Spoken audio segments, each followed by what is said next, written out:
For either of you guys, Steve Popper from Newsday, Mike came in and said that there was kind of some stagnancy and maybe they punched first. I guess, does that surprise you? And do you kind of feel like that happened, that they kind of came out a little bit more aggressive at first? No, it doesn't surprise us at all. You know, they were down 2-0. You knew they were going to come out with a sense of urgency and a sense of desperation. We should have started the game off better. We should have started the third quarter off better. So, you know, back to 0-0. We're going to learn tomorrow, watch film, and prepare for the game on Thursday. Right in front, Chris.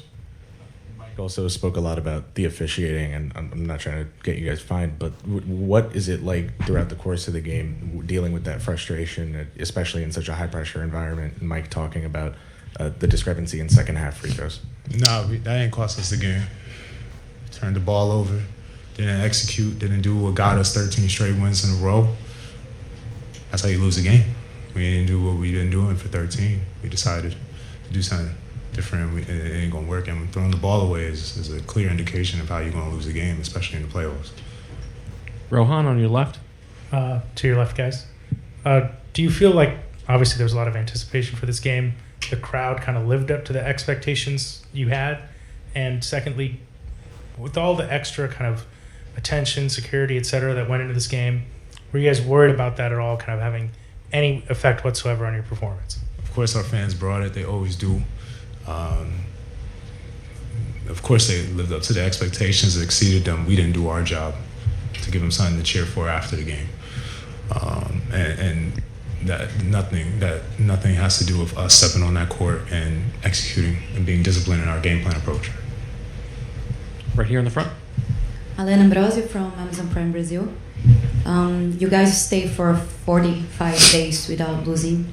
Does this loss here in the first game since the finals from '99 at your home make you feel annoyed, angry, or especially mad that you lost this game?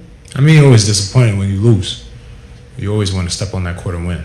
It's always about being in the present. And to be in the position that we were going into halftime, to come out in the third the way we did, and to not find a way to win the game, obviously, is disappointing. It's always going to be disappointing to lose. We're competitors, every single one of us in this locker room. We want to win every single time we step on the floor. So, of course, we're going to be disappointed, but we also are professionals and understand that tomorrow we got to get back to work, get back to the drawing board, and get ready for Game 4. Again, here in the front. Hey, Fifi from New York Daily News. For either one of you two, just in the fourth quarter down the stretch, what did you make out of it? Did you just shots that you took didn't fall, or was there anything other team is doing that made it difficult for you guys to really get on the run to come back? I mean, there's a couple shots that didn't fall that we had good looks on. I feel like we didn't get enough stops to win the game. We get stops, we play our brand of basketball, and you're not worried about makes and misses. So, like I said, we got to learn from it, watch film tomorrow. At the end of the day, whether we won or lost, we're going to do the same thing. We're going to watch film tomorrow, get better, and prepare for the game on Thursday. So, same mentality. OG, what did you see out of your defense tonight? It's the most points you guys have allowed in the playoffs. Did they do anything different, or was it just it wasn't there tonight? Probably just we weren't as connected as we normally are. We had some mental mishaps and allowed some easy buckets, and then also just our transition defense wasn't where we wanted it to be. So. Go ahead up front, Chris. OG, Chris Persiano with Clutch Points. Appreciate you taking the time. Mike talked about a stagnance offensively for you guys, and I think sometimes you play a bit of like college offense, a lot of screening off the ball. Why didn't that happen today, and what can you kind of do to bridge that gap in Game 4? I think we're just a little bit out of rhythm.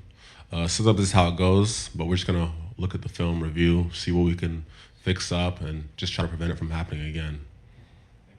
You're welcome. We're going to go second row over here. Just here comes the mic. Ramon de Monteser, Deportes en Línea.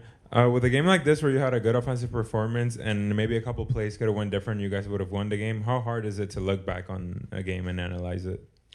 You never want to lose a game, but I mean, this is the finals. They're a great team. They weren't just going to lay down, and that's how it goes sometimes. So all we can do is move forward, review the film, and we have practice tomorrow. Just try to get better. Over here, again on the right. Hey, OG. Hannah Kaiser from CNN. It's been so long since you guys have lost a game, and you did sort of come up so close, and it came down to the wire. Is it a surprising feeling right now to be sitting here having lost? Not a surprising feeling. You know, they're a great team as well. They weren't just going to lay down. All we can do is move on and learn from this and take it as adversity, you know, and just respond to it. Standing on the right. OG, Joe Messeri, Pix 11. You had a couple turnovers to start the game. Coming out of the half, there were a couple turnovers again to start the half. Was it something the Spurs were doing differently here, or is this just something on you guys maybe that you need to adjust? Too much energy in the building or whatnot? Yeah, I mean, I think it's, they play good defense as well. And then also we just weren't as clean as we'd like to be. It was a whole team effort. We just weren't on the same page. And so all we can do is review the film, try to improve, and just be better. We'll go next question here in the front. Mike's right behind you. Hey, Fifi from New York Daily News. You talked about rhythm before. Is it kind of hard to trying to generate rhythm when there's so much stopping and going throughout the game, whether it's turnovers, foul calls, that type of things? Yeah, I mean, the stops and go and all the fouls. I mean, that's just how the game went today.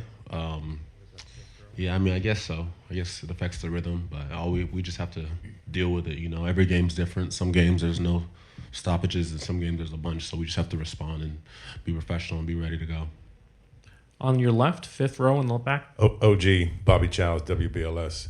I'm curious, you know, you talk about watching a film. Are there plays that you think about right now that you're anxious to go look at to break it down even more? They have more penetration with their guards than they normally do. So I'm just curious, are there specific things you want to look at when you first look at the tape? Yeah, I mean, definitely. I mean, you don't want to just allow paint touches. So just reviewing the film, seeing where we could have been better, where we could have helped more, where we could have stopped the ball earlier and prevented paint touches and sprays and gone from there. Hey, Jalen. This is the first loss since 40 days. Going to the second half, 8 free throw you got while the Spurs got 24. Being in a penalty with 8 minutes left in the fourth quarter, did that make you restricted a little bit on the defensive end? Thank you. Yeah, I think we'd turned the ball over a lot, first and foremost, but then also we were fouling a lot and put them at the line about 30 times. And with our live ball turnovers, and I got them out in transition, and they were capitalizing off of those. So we were definitely fouling a lot. Next, Dan, back left. Dan Devine, Yahoo Sports. Jalen, you guys went 7 for 27 from the field in the fourth, 20 points. Just what was contributing to some of the stagnancy? Did you like the looks you were getting in the fourth? I mean, I like some of the looks, but I also think that we were pretty stagnant. So there's definitely things that we can learn from.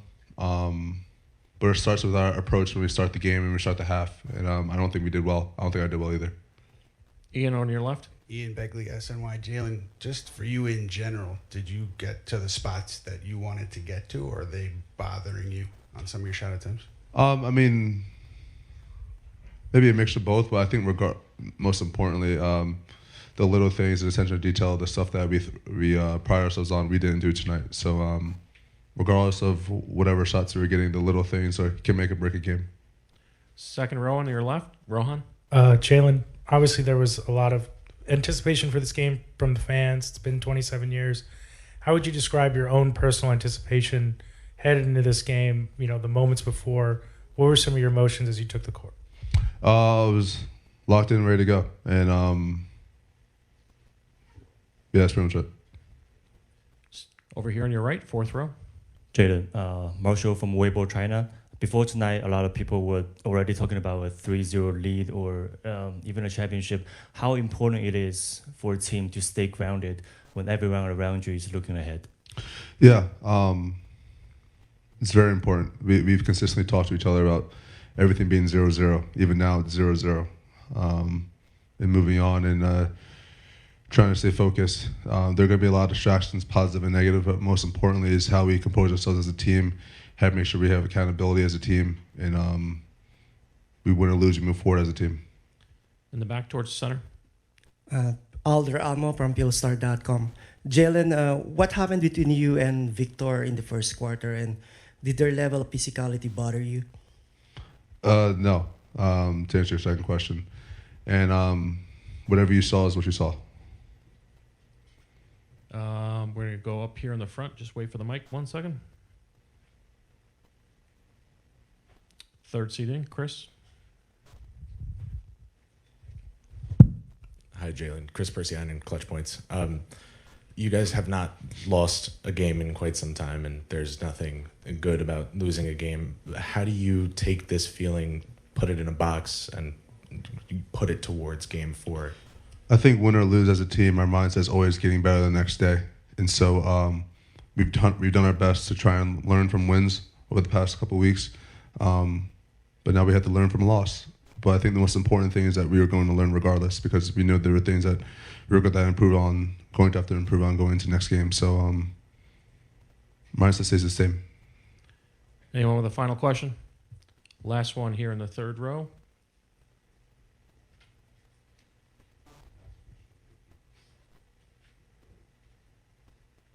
Jalen, Joe Pantorno, AM New York. Looked like with about 5.5 minutes left, you guys inbounded the ball, got it to OG, who was open, and the refs called it dead. Did you guys get an explanation of what happened there?